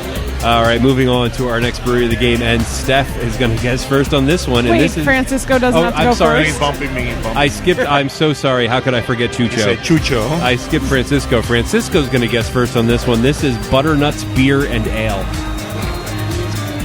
Butternuts beer and ale. I'm going that it is a brewery. All right, Francisco saying real, Steph. Real. Steph saying real. Dan? I'm going to say fake. Oh, Dan saying fake. Tom? I'm going to say fake as well. Fake as well. And finally, Sean. I will also say that it's fake. Also Wait, saying fake. isn't it in Cooperstown? 3 I'm fakes pretty sure I've been here. and a real. It is, in fact, real. I'm pretty sure it's in It's Cooperstown, in New York. Garrettsville, New York. I've been to Which this is brewery. probably close by. I would like to say, first of all, ale is beer. So beer and ale is kind of redundant. Yep. But I guess they don't make lagers. There's history behind that. So there's a reason for that. Yes, there is. Fair enough. But we won't get into that now. But this brewery is the fine purveyor of Pork Slap Pale Ale. Yep, I've had that. Which, when I often do, Google weird beer names, that one always comes up. All right, moving on to our fourth brewery of the game, and Steph is actually going to guess. Are you sure? First on this one, I am reasonably Not certain, fake news. as with most things in life. Tell me, is this real or fake? This is Dirty Water Brewery. Wait a minute. Wait a fucking minute. Yeah. I think so, too. I think we've had this one on here before. Have we? We literally talked about this because we said that would be the most awful name for a brewery. Yeah. Why would someone... Yes, it's real. I remember this. Oh, shit. I just ruined it. Steph saying real. It was Dan. on the list. Actually, I remember the conversation, but I think it was fake. Is that your final answer? Yeah. All right, Dan saying fake. Tom, who has no idea what they're talking about. I really don't. I'm going to say it's real, though. I think I may have actually heard of it. All right, Tom saying She real. has me convinced. I'm going real as well. Going real as well. And finally, Francisco. I'm going to go reals. It was too. on the list of the 50 worst brewery names. And remember, Dogfish Head was number one. And everywhere, and whoever was our guest was like, well, Dirty Water is a worse brewery name than Dogfish Head. I remember this guy. I don't think you ever led us remember astray. anything. This proves two things. One, James is behind on last call. And two, you guys don't ever remember anything in exact detail because it was in fact fake. Dan was correct. Maybe it was Bucket Water. It was something dumb like that. Yeah. I'm pretty sure it was Dirty Water. I don't think it was. Because Dirty whoever Water. our guest was like, that's the worst name It was ever. when we Who were the hell at would name their Workhorse brewery? Yeah. recently. Oh, was that recent? So I literally just listened to that last call probably yesterday. Anyway, I was tempted to change this to Raw Water Brewing, but it does not roll off the tongue. It's kind of like rural juror. But it's not as bad as Stumpter Juice. Oh, God. Moving on to our final... I need to go back and re-listen to that last call. final brewery of the game. And Dan was appropriately going to guess first on this one. This one is called Injured Squids Brewing Company. Squids. I feel like it's too perfect. That has to be fake. Dan is saying that's fake, Tom. I'm just bad at guessing. I'm going to go with fake as well. All right, saying fake. Sean? I'm going to go with real. Sean saying real. And Chucho's going with Sean. For reals. Chucho's going with Sean for cereal. Did I say real for all of them? Yes. I'll just say real. All right, it is fake. Damn Tom it. and Dan are correct. Not real, but James did have this to say about this brewery, which is kind of funny. While Googling this, Dane Shiry's picture came up via the Beer Busters website on Google Images, which is probably the best thing that could have happened. So no squids were harmed in the making of this podcast. Many egos were bruised in the playing of this game, and we're going to add up the points real quick to see who stands on top of the heap and who's sitting on the bottom. It's hard to add and talk at the same time. Dirty Bucket. I know that I'm on the bottom. Dirty It Bucket, was Dirty there it was. Bucket. Yep. Motherfucker. Oh, my God. I was so... No, you don't understand. Can't believe you've done this. I never remember anything. And I was like, I actually remember this. We talked about this. It sounded very real. I swear I heard it too. It was very convincing. Damn it. It was very convincing. Motherfucker brewery. So our big winner today Was not Steph. with 4 out of 5 points was Dan. Whoa! Heyo. Congratulations. I'm starting to think you cheat. Coming in. You've been winning a lot lately. I'm just kidding. Jealous. Chugging in at second place is Chucho himself with 3 points. Francisco tied in third place. Steph and Tom. Excellent. And at the bottom I got a with goose egg. absolutely no fucking points at all. But he can make a damn good beer. Yeah, stick to brewing beer. Yep. Straight to my strong suit. Is Sean. This is, of course, the part of the podcast where we shout out to our most generous patrons on Patreon, people who help us continue to produce this wonderful podcast that we all love so much. And we would like to thank, first of all, of course, James Lambert, who continues to make my life easier by writing trivia games for me. When is he going to start writing my segment for me? That's what I want to know. I'm sure he'd be happy to. Hey, James, if you want to look at news for me, too, go ahead. I'm sure he would be He happy could to just produce the whole show. We could just read a script. I'll and teach be you how to done. use the board if you want to. We'll just drink the beer and not say anything. Automatic podcast. We would also like to thank the following individuals who donate at a level commensurate with having their name read on the podcast, beginning with, of course, the one and only That's No Baloney, Joe Mansell. Go Ninja, go Ninja, go! Eric Dixon. I love all people. I do too. Nate Fockman. Fruity Pebbles. Brian Mills. I like him. Wolfgang Von Koltz. Hey, Steph. Those ancho chilies. That's an old one. It is. And pinatas. That was from, I get yelled at for putting a tilde in empanadas. I say it incorrectly, apparently. that was from Shawnee Craft. Wow, that's Shawnee Craft? OG. Oh my God. I remember Shawnee Craft. Jen McDonald. Franks and Beans. Marilyn Engelman. And he actually took out the bung and let me smell it. Josh Price. Woo-hoo! Jeez. Ron McDonald. And Victoria Miles. I'm going to toast your ass. Exactly. If you want to learn how to become part of the Cool Kids Club, you can go to patreon.com/beerbusters. Shout out awesome to our patrons. Most of the people whose names I just read are actually sitting at that table right there. Thank you. They're all looking at us like, what the fuck? They don't really know what's going on It'll with make this sense thing. in a week when you listen to this. And especially thanks, James. Yes. Yeah, go to patreon.com/beerbusters. But we drank a lot of beers. We drink a lot of beers in the show, Dan, and that is not a cheap thing to do. Yeah, we racked up a hell of a tab. We should pay that. Let's pay our tab. Say, Yvonne, remember when I said I'd have to send away to NASA to calculate your bar tab? Oh, yeah. We all had a good laugh, Mo. The results came back today. You owe me $70 billion. Hey guys, today's episode is brought to you in part by our friends over at Secret Hopper, an innovative new mystery shopper service for breweries. It's an idea that was created out of the love of two things, beer and the experience of sharing it. Breweries are attempting to differentiate themselves in an increasingly crowded market, and Secret Hopper can help you improve your customer experience. You can see their brewery from the other side of the bar by visiting secrethopper.com/beerbusters. Sign up to get secret hopped when you can find areas to improve, new areas of opportunity, monitor changes in your customer habits, and learn to grow from it. That's secrethopper.com/beerbusters to get started today. As somebody with a bad back, I certainly appreciate a good night's sleep. And that's why I want to tell you, the good listeners of Beer Busters, about Casper. Casper is an obsessively engineered mattress at shockingly fair prices. It's got just the right sink and just the right bounce. There's 2 technologies. It is made from latex foam and memory foam. They come together for a life well slept. You get your risk-free trial and a return-free policy, and you can try Casper for 100 days, all with free shipping, painless returns, and you can get $50 towards any mattress purchase by going to CasperTrial.com/beerbusters and using the promo code 50SLEEP, 50SLEEP. Terms and conditions do apply. No, your beers. No. Know your beers? I have a feeling that this Know Your Beer is going to be very sweet. Wait, you actually read my lineup? I normally do, I know, okay? I'm just sure kidding. he only looked at the headline. That's not true. Damn millennial. This time. So I figured since we were at Mad Chef, it would be fitting to talk about some sort of culinary beer. So Dave Green recently wrote an article called Brewing with Chocolate, Tips from the Pros for BYO Magazine. So we talked to 3 pros in the industry, and I'm just going to summarize for you quick points about their advice, but you can definitely check out Dave's full article at BYO.com. So Wayne Wambles, first from Cigar City Brewing in Tampa, Florida, prefers single origin cacao nibs that have been winnowed and lightly roasted. He has blended multiple single origin varieties in order to create more complexity.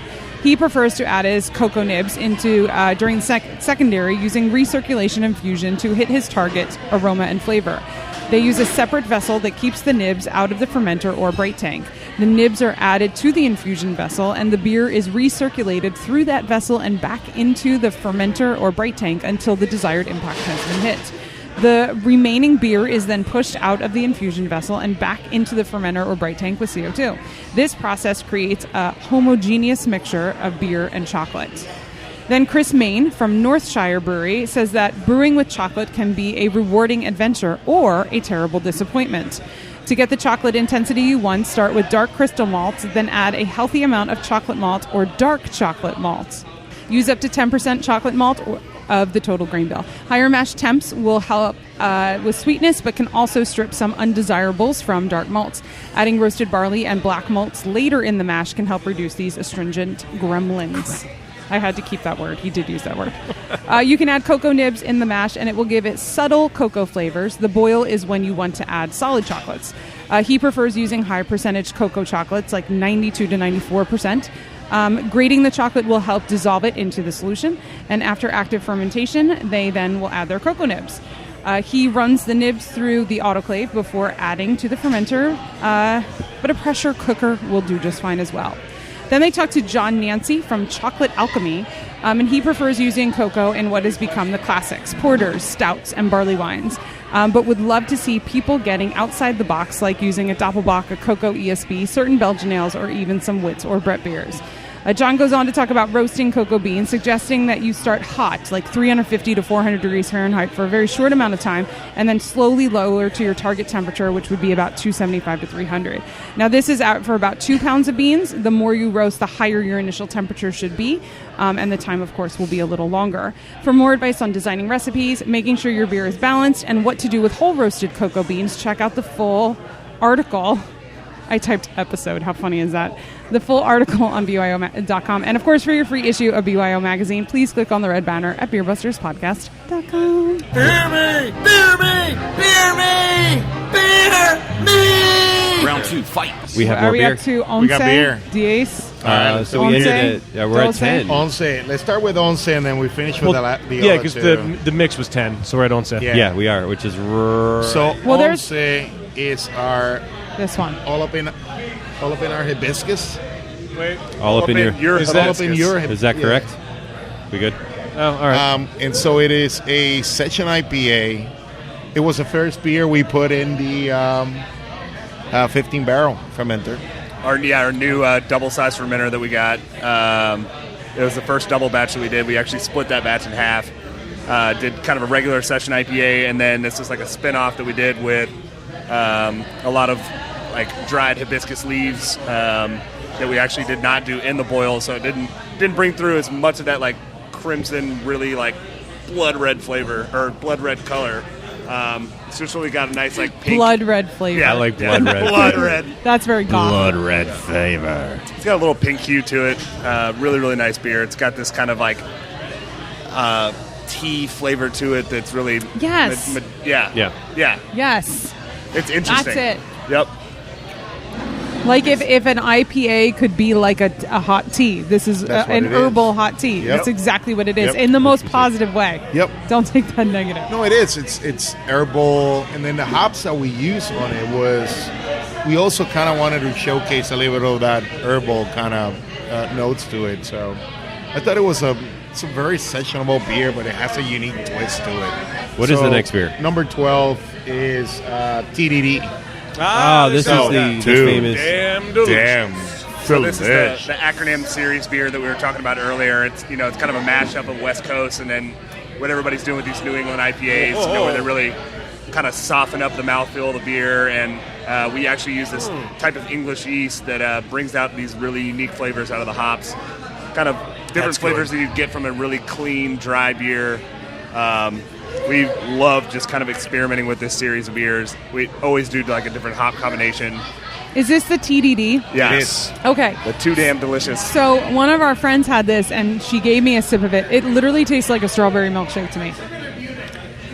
Well, we do have one of those too. I know, and I know it's not that beer, but the first thing I got when I tasted this, is I'm like, it's reminiscent of a strawberry milkshake to me. Yeah, so the type of yeast that we use for this beer, it really kind of transforms the hops into, I mean, everybody calls them like juice bombs. I mean, it literally kind of tastes like juice. Yeah. It's the complete opposite, like a West Coast dry, crisp, bitter IPA. People are loving this type of beer right now, and we love kind of doing different iterations of it with different kind of hops. And I mean, you can't. It's undeniable that they are extremely delicious. They are. And one of the things that's all the Northeasterns got this chewy, like very like biscuity kind of body to them. And what we love about this one is that West Coast build. Yeah. It's too raw, a little bit of crystal. We got a little bit of white wheat just to kind of give it that head retention. But it doesn't become this like super chewy beer. Yeah. A lot of people use oats with that style of beer. Exactly, and I was surprised that you could kind of see through it. Like it's not orange juice. Yeah. But we are doing the same kind of technique of a Northeastern. Yeah. And then, I think it's Sean came up with this kind of, with West Coast, East Coast, and I think we have a little niche there that, people come in and say, oh, what's the next one? We're like, oh, it's coming up very shortly. And if everybody's going to make the New England, why don't we do something like a little bit different? Put our own twist spin on it. Yeah. I think that needs to happen. This is very, very good. All right, so we're going from TDD Once, doce, trece. 14, 15. So this is the East Beat Pilsner. It's time for the Freaking Pilsner. finally. Yeah, so it's been about a whole year since we had this beer on. People have always been asking about it. It's one that we love to make. We don't It's get one that I'd love to drink. Ton of opportunity to make it, but whenever we do, we joke, like me and Rob joke around. It's got that German stank to it. You know, Yes. it's like German lager. The That's what you're OG looking for. bitterness. Yes, exactly. Yeah, what I like about it is it's a beer flavored beer. Oh my god! Like to me, this is like traditional. Like you said, that it's got the German stank. It's got the stank. It's got that. This is beer. German It's got that stank. German stank of approval. Yep. Why is that? Someone needs to use that as a Pilsner beer name. Maybe that'll German be it. stank? The That needs to be your next Pilsner. German stank. I feel like sued. Yeah. by Germany. What's going on here? For the case of Germany v. Mad Chef. Germany v. Chu Chow. Germany meat. Chu Chow. His name is really evolving. Next beer. Oh, is this the So this, strawberry limeade thing? Yeah, this is the this collaboration that we did with Bonfire. This is the third one that we've done, and was really, really cool beer. We've kind of done this new. People have been doing the milkshake IPAs recently, and we kind of, once again tried to put our own spin on it, and we do like a parfait IPA. Instead of using lactose, we use this product called cacao juice, and it actually is, it's lactose free. It's vegan friendly. So these people who can't have like the milk sugar that you use in that milkshake style are able to drink this type of beer. And it's got a crazy mashup of flavors. We actually did fresh lime zest, fresh lemon lime juice in this beer, so it has a little bit of like tart sweetness to it, and then the strawberry and the cacao juice kind of round it out. I mean, it's got a ton going on as far as the profile of the flavor. It's I unique. like the lime. Super unique. Yeah. The strawberry is there, the lime is there, and what I like about it being like the parfait style is like it feels like a parfait. It feels like there's granola that I'm also getting in it. It's refreshing. It just. So we got approached by these. It's called Repurpose Pot, and they had this product called cacao juice, and they brought it in. We were trying it, and it immediately hit my. It was like, oh my God, I know exactly what the mixture of this is. It is almost like it's tamarind, so it's got that acidic kind of sour kind of the tamarind, but it's if you ever had sour sap, it's got like a little bit of a creaminess, but it's very refreshing. It is. I was gonna say like very yogurty. Like it's got like a milky sort of thickness, but then it has that tang too. But there's no lactose in this beer, which is what's the crazy part. We think we managed to achieve that creaminess and that kind of residual sweetness that those milkshake lactose infused beers, but without using the lactose. I actually like it better. I mean, the product by itself is, you try it, and I mean, it really kind of catches you in the cheeks with the tartness, but I mean, it's this overly sweet product, and like I said, it's like really viscous and thick, and it's delicious. We go back and forth with the and milkshakes IPAs are so popular, but to me it's like they're so sweet, and sometimes it's like, can I have one more than a pint? And I think the cacao juice brings some of that sweetness, but it kind of releases where you're like not your palate doesn't get overwhelmed. And so you get that creaminess. There's vanilla in it to kind of enhances some of that, creaminess also. But, we've also found out that adding some sort of like tart kind of fruit to it helps out cut some of that sweetness, and it kind of balances the beer out. So we've been using, we try to use a lot of like tart or, fruit that has a little bit of tartness to it. This one, the strawberry's got that creamy, fruity, flavors, but then the lime kind of help kind of cut through it, and it almost kind of cleans your palate as your beer's going through. So it keeps you refreshed. Yeah. On such a heavy beer. Yeah, that's true. Believe it or not, it's sort of an oxymoron. Really? Shit. It is 7%. Yeah. But yeah, the lime kind of cleans it up at the end. Yep. It kind of provides that that dry finish that might not be there otherwise. Yeah. Exactly. All right, so we have Let's two get last dark. beers. Yeah, let's go to the dark side. Let's go to the dark side. So these are the across the pond. So the one on the top, this one here is the CO2. So it's nitro. And so this one's NOx. CO2, and then this one is on nitro. So CO2 nitro. Yep. And it's You just can see how crazy the same beer, but its notes kind of come out differently.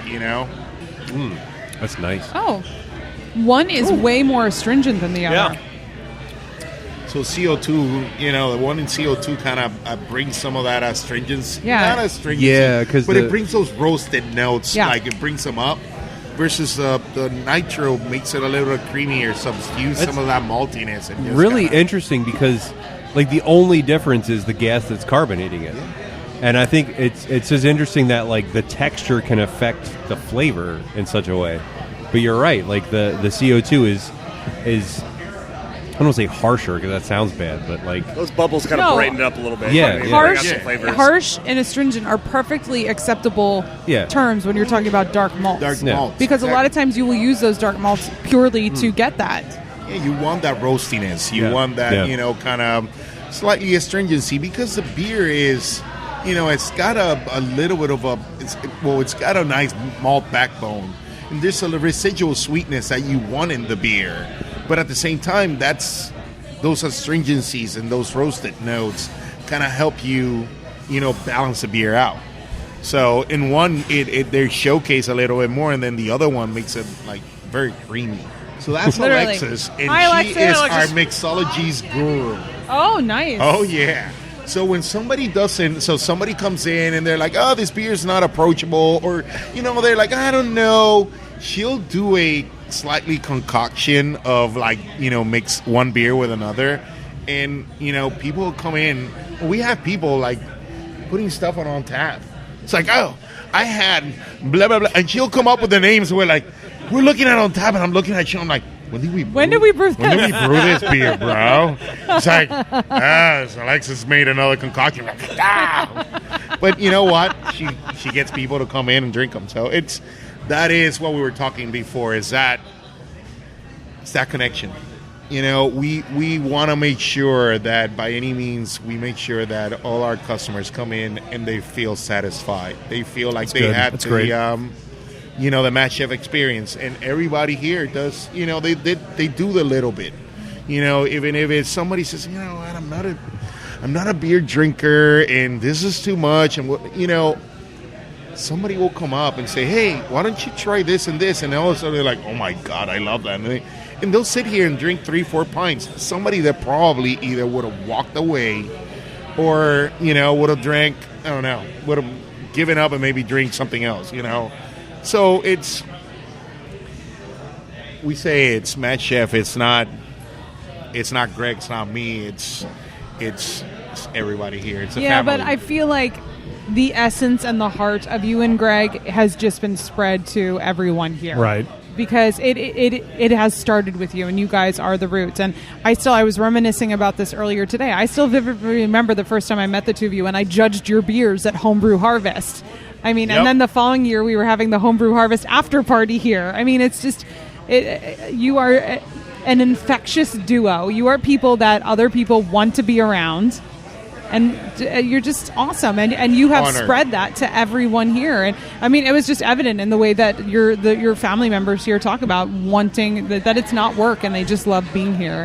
And the people that come here and drink here and eat here can feel that. I agree about the infectious part. Infectious duo. It's not many times that I remember. You need to put a heart specifically after the it, though. exact moment meeting somebody at a beer fest. I meet a lot of people at beer fests. But you and I met at a beer But fest, not all of them feel and the like rest was infections. history. That's true. We were That's at true. Bacon and Brew The Ha Bacon Ha. and Brew Ha Ha. Yep. And there was a version of a Pilsner there. Yep. I remember that. Yep. And Dan told me about it. Yes. I've yet to go to Bacon and Brew Ha Ha. I just feel like it wouldn't be a very vegetarian friendly. It's not, but it goes for a good cause. That's It true. is. That's It true. is. It does. And we partnered up. I mean, we were part of it that year as a home brewer, kind of coming out as a brewery, I would say. And then we still help out. We always, again, it's helping community. It's just being there to help each other out, and that's, I think, more than everything else that we do. I think at the end, that's what it's all about. It's just community. So speaking of events, you were recently a mug sponsor for the Lancaster Craft Beer Fest that just happened. We did, and that was insane. I mean, it's things go around. It's a perfect circle, And we were 4 years ago. We were there with the homebrew club, with the Lancaster homebrewers, serving a sixtel that I brought in of our beers that I was brewing in my house, and being so stoked about, publicly putting your babies out there, and people judging them, and people were like, "Oh my God, these beers are amazing," and you're home brewers, and we're like, "Yes," and and then 4 years later, I walk in, and there is the mug, and it has Matt Chef logo in it. So they reached out, and we were the first local brewery to sponsor the mug. So it's great. It was awesome. So speaking of other things coming up, for us, October 20th, we will be at the Reading Liederkranz for the cannot wait for that. Yes, we will. Dutch Brewers Beer Fest. I think that's what it's called. And speaking of Pilsners, you have a Pilsner Yes, that will be there. a Pilsner that Ron and I brewed together. Ron, Eric, and I brewed together will be on, and Ron and I did a Weizenbach that will be on. Why was that? Steph will be in a Dirndl. Rich will be in Lederhosen. I'll probably we're recording. There's be going to in be jeans and flannel. awesome. Yep. There'll be awesome home brewers serving up beers, and then your ticket will also get you to a mini commercial beer brew fest sort of thing, and some food and some live music. So it's going to be a really, really awesome time. The weather's going to be great because I can predict that far in the future. As far as Mad Chef goes, Monday nights they do trivia here, and it is freaking awesome. And we won once, but we always have a really good time. We have won a cookbook several times, though. We have several, and one of them is a vegetarian cookbook, and one of them is a cocktail cookbook. There you So go. Wait a minute. There you go. that's pretty awesome. Fridays, there's typically almost always live music, unless a podcast decides to take Yep. over. Have you ever written a cookbook? Because you should. No. Do it. Not, Should. I'm not. Do it. Oh, All right. it should be It's a got to book have hilarious of, pictures in it as but well. it needs to be beer recipes and food. Oh, no one's ever There done you that. go. I don't Yeah. think so. Anyway, any other events coming up? What else we have? Top of the head, we have a couple of brew fests that we're still in that brew fest season. So Lidditz Craft Beer Fest is coming up. That was always a really fun festival to go to. I mean, Yep. they shut down Main Street in Lidditz, and it's a great festival, jam packed with people. And if you don't lots have your of great tickets, beer. sorry, because it always sells up in a Exactly. millisecond. Yep. And then Brew Cannon Fest is coming up as well. That one will be at Buchanan Park in Lancaster. Buchanan Park is a freaking awesome place, by the way. Yeah, it's the second I was year for at that event. The Lancaster Veg Fest there, and then just last weekend we did the first Lancaster Music Fest, which was a super cool event. That is, if you see an event there, go, because it's awesome, and they're always very well run there. Cool. Mad Shaft Craft Brewing on Thank you, guys. everywhere on the internet. Check them out, follow them, especially Everywhere on check the out their internet. videos for the new beer releases. And Yeah, apparently I have been missing out because I have not seen those. you need to watch them. They're a lot of fun. I do. And while you're on the internet looking for Mad Chef Craft Brewing, make sure that you check out Beer Busters at Beer Busters on Twitter and Instagram, Beer Busters Podcast on the Facebook, beerbusterspodcast.com, patreon.com Don't / Beer Busters. forget to go to Patreon. Hey, listen, there's more to come. But unless you give us money, You don't get to hear it. you don't get to hear it. I think we might open up some of these. I think for we last should call. crack those open for Only last call. patrons are raptured. We have secret side beers. We might even invite some patrons onto the microphones for Possibly. last call. I don't think Sean has been told what last call is, so he has no idea what's going on. So if you want to keep the party going, be sure to go to patreon.com/beerbusters. Yes, and if you are a patron, thank you. If you feel like Patreon is not for you, still thank you for listening. All we ask then is, please, if you can, leave us a review. Rate us, review us on your podcast app of choice. Or, tell your friends. 5 stars. Thank you. reviews. Thank you. Please. 6 pantalones en fuego. Sí. 6 pantalones. Seis. 6 Seis pantalones. Or 150. Yes. 150. Oh, 50. Wait, say it Ciento. again. Ciento. Yeah. 150. See, I mix up all the European languages. I can't, Hey, they're all you have so no idea similar. how many people you just truly, offended. from the bottom of our hearts, thank you for doing what you guys do. Thank you. of course. so Thank you very much. much for having us, guys. It is. Thank you. It's amazing. It is. We couldn't be this successful, and I'm not. It's. When you guys came in and this came out, it gave us another jump start. Aw. The Beer So Busters it is. Yeah. So please continue to do what you course. guys do, because we you. love you and we love nothing more to be able to come back again. I So- think one of the coolest things about doing the podcast is coming back to places Yeah. we haven't been. So we came here episode 78, and now we're back here episode 150, and to see, not only you, Francisco, still being you and awesome, and meeting Sean, who we didn't get to meet before, but seeing the place packed and just hearing about the great news and the expansion and everything just going up and up and up, and we've just met so many people that we've just seen grown over the years, and it's so cool. Yeah. And It's places nice that we evolution. want to keep coming to and drink. Yeah, exactly. what I Exactly. love. And we wouldn't have 150 episodes if there wasn't cool people like you and cool That places is like true. this to go to. Thank you, guys. So, thank you.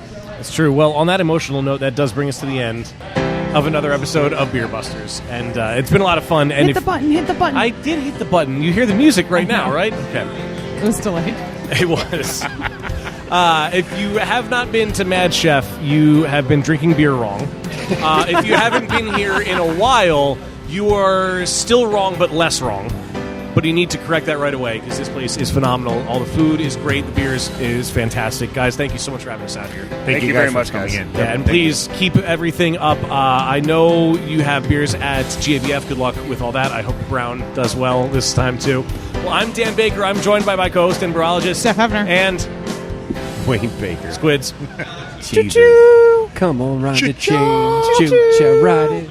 That's awesome. Come on, ride the train. Choo-choo.